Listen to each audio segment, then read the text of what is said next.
This is Joe Leigh here for Seconds Out. Delighted to be joined by Sugarhill for the first time. How are you? I'm doing good. How you doing? Very good. Do you like my jumper? Yeah, it's a nice jumper there. It's got the crunk on it. Of course. Of course. We're here, of course, for today. Ben Whittaker signing with Sky Sports with Boxer. Really good link up. How long have you known Ben for now? Just a few months. We've talked over the phone. I talked to his father first, Tony, and we talked, and then we had a few conversations over a couple of weeks, and then I talked with Ben, and we arranged for Ben to come to America, to Florida, and to train with me for 1 week. And we got along. Everything was great. The training was great. His learning ability, the excitement, his charisma, his character, his drive, just everything that we could imagine. And for the same with him, he got along with me. He likes the way I train. And here we are now making this big announcement in one of these underground tunnels where it's James Bond, some secret agent stuff, finally coming to the light. What do you look for when you find people that you want to train? Obviously, you've trained multiple people in the past. What was it you found in Ben, or what do you look for in fighters? For me, I don't look for anybody to train. I'm only wanting to do what I want to do. I just want to teach. So I'm not looking for anybody particular to saying, oh, I want to work with him, or I'm going searching for somebody. I can only do what my uncle Emmanuel told me to do, is just train and win, and everything else will fall in place. So Ben and his family and father, they came to me and wanted what I have to offer. And for me, it's an honor. They love the crunk, like your sweatshirt. They love that crunk style, and for them it was like, who better to teach that style, which we so love, than me? Being trained, being taught by Emmanuel, being brought up and raised by him.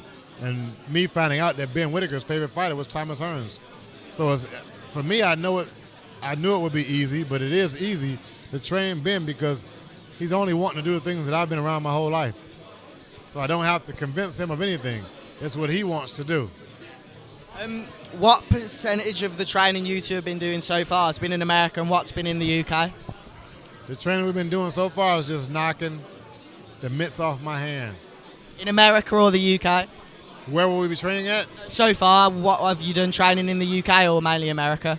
We trained in America for 1 week in Florida in a Warriors boxing gym in Hollywood, Florida. And we just trained in this underground for about 3 or 4 rounds maybe. Okay, so you're still new to your relationship with Ben, but when do you plan on starting? I don't know when we'll start. We just started, so yeah. I don't know how to answer that question. We just started. You just saw, you guys got the first glimpse of the start of something special. Look forward to it. Obviously, a few weeks back now, April 23rd, we saw Tyson Fury defend his belt against Dillian Whyte in style at Wembley Stadium. It was a good night. It was a great night. It's even greater night reflecting on it and looking at videos and pictures from that night, because for me, I had no clue what was going on. I was focused on the fight, and even after the fight, I was still in such a focus that I looked at the crowd, but I couldn't get a real read on it. I have to ask everybody else, how was it? It's just me. So it was 94,000. I'm looking at, I didn't even know there were fireworks being shot up into the sky until after. I'm looking like, when did that happen?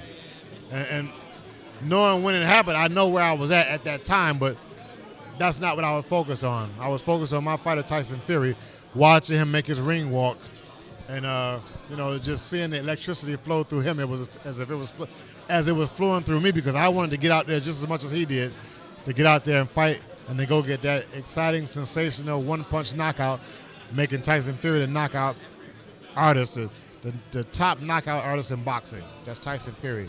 He's a knockout king because he dethroned the former knockout king.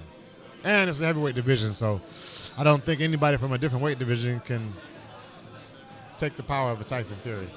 What was it behind your thought process? You wore a robe that night, right, in the corner. I liked it. What was that? The robe on fight night. Oh, what I had on, yeah? Yeah, it was to match Tyson Fury.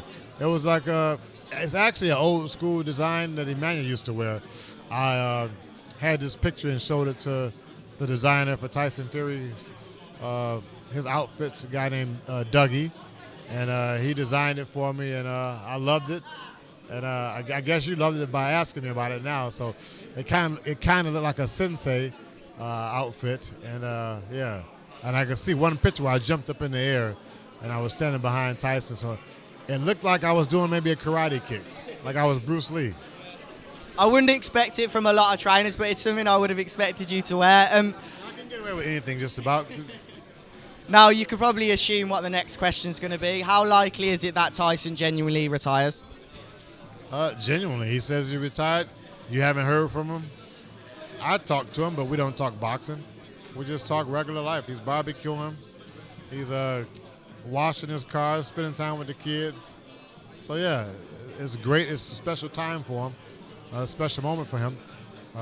Funny that you mentioned it, because now we looked at the box record and it says now Tyson Fury's #1 pound for pound. Yeah, so a retired man. And last of all, I just wanted to know, would you agree, for Tyson currently, for me anyway, and a lot of people would say he's the greatest of his era, to be known as one of the greatest of all time, he'd have to fight the likes of Anthony Joshua and Alexander Usyk? I think it's great. He's worked hard over the years to get to that point, and he's reached that pinnacle, and him taking a retirement after that, hats off to him. Would you agree, though, that to be one of the greatest of all time, he'd still have to fight the other two guys? I would have to say so. It's not his fault. It's like if you're fighting somebody in your area, there's nobody there for you to fight. That competition is not there. It's not your fault. It can't be your fault. Appreciate your time. Good to meet you. All right, good to meet you too. Thank you.